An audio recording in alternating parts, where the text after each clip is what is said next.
Pagar laut hari ini minggu depan akan kami panggil 3 PT yang di Bekasi. Yang pertama PT Tunas, ternyata dia sudah reklamasi duluan tapi ternyata belum mempunyai SHGB. Tapi dia sudah melakukan reklamasi. Nah, itu nanti kami akan join tim dengan Menteri KKP untuk melakukan proses-proses pemanggilan. Kemudian minggu depan kami akan panggil PT CL sama PT MAN untuk melakukan proses renegosiasi. Kenapa? Karena kami sudah sampaikan kemarin ini kan udah usianya 5 tahun lebih. Karena terbit tahun 2013 sampai tahun 2017. Sehingga hak kontrario aktifnya, aktusnya itu hapus karena dibatasi oleh PP 18 tahun 2021 yang itu hanya 5 tahun. Nah, karena itu yang ini kami akan panggil ajak negosiasi. Apa output negosiasinya?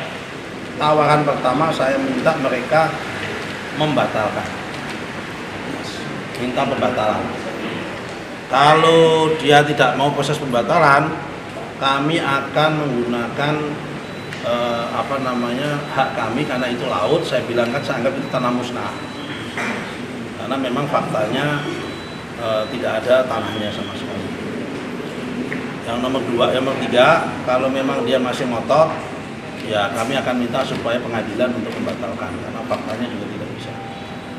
Yang keempat, kalau dia masih ngotot sekali, kami akan menggunakan pendekatan dalam konteks PP nomor 20 tahun 2021, di mana pemegang hak atas tanah, terutama kalau SHGB maupun SHGU itu kalau sifatnya pemberian hak bukan konversi, maka itu dalam waktu 2 tahun dia harus ada progres pembangunan.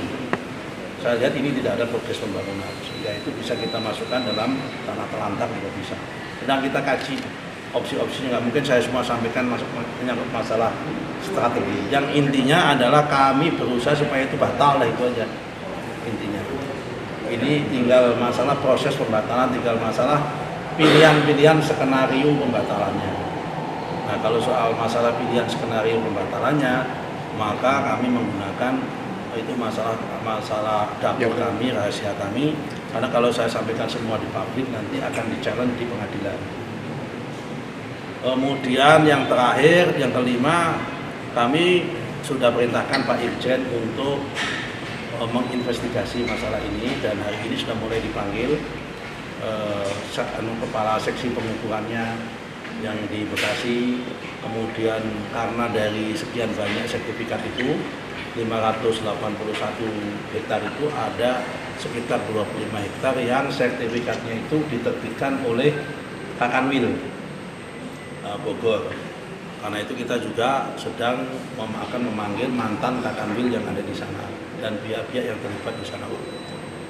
Karena ini sifatnya di Kanwil pasti akan melibatkan ada panitia B, dan pasti kita akan juga panggil lihat bagaimana duduk perkaranya di panitia B. Kalau nanti sekiranya akan ada ditemukan unsur-unsur mens rea dan unsur-unsur kesengajaan dan unsur-unsur tindak pidana, maka kami akan koordinasi dengan APH. Kami sudah sampaikan kemarin di Bekasi, bukan orang lain yang akan melakukan menyerahkan kami, tapi saya pribadi sendiri yang akan menyerahkan. Kalau kelanjutan pembatalan sertifikat yang dipakai lantaran sudah ongoing proses.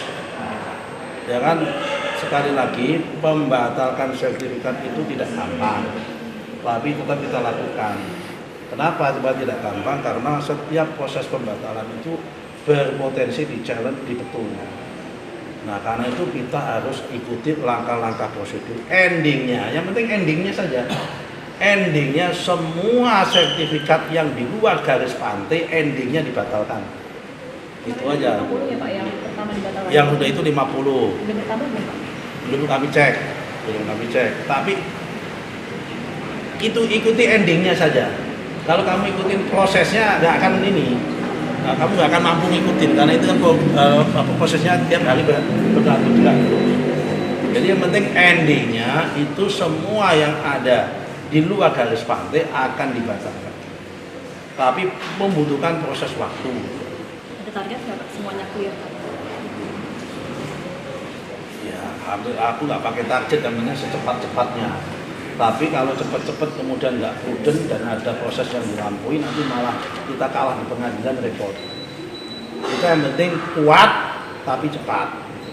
Ada arahan khusus nggak sih Pak? Kemarin kan sempat ketemu sama Pak Presiden ya Pak? Terkait pada waktunya ada arahan khusus nggak? Ya kalau toh ada ya nggak bisa saya sampaikan. Namun itu arahan khusus. Kalau arahan khusus, kalau arahan umum ya ada. Kalau arahan khusus masa disampaikan ke wartawan juga nggak khusus lagi. Ya barangkali bisa. Hah? Arahan umum. Arahan umumnya begini. Bapak Presiden itu kan mempunyai komitmen untuk membela rakyat. Beliau mempunyai prinsip ketegasan.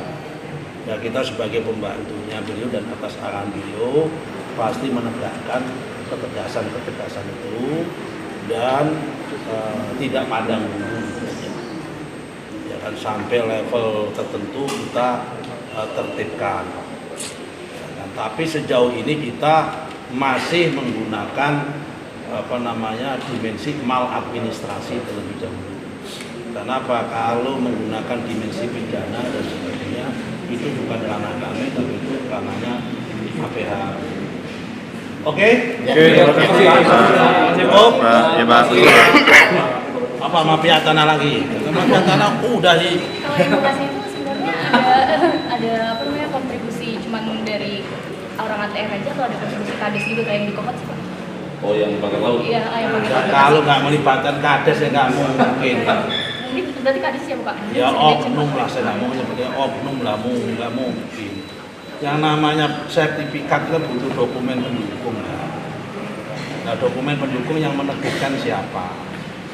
Pihak-pihak lain, salah satunya siapa? Pintu awalnya adalah pihak kepala desa.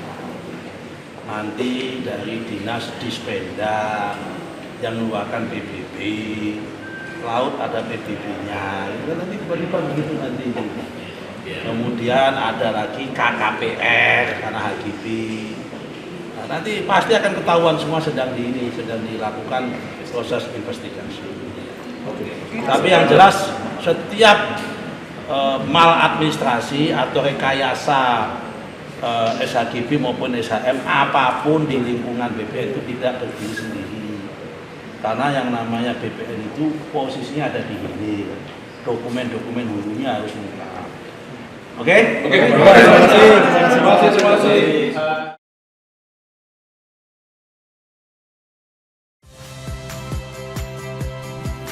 Saya Harjuno Pramendito. Saksikan program-program Kompas TV melalui siaran digital, pay TV, dan media streaming lainnya. Kompas TV, independen, terpercaya.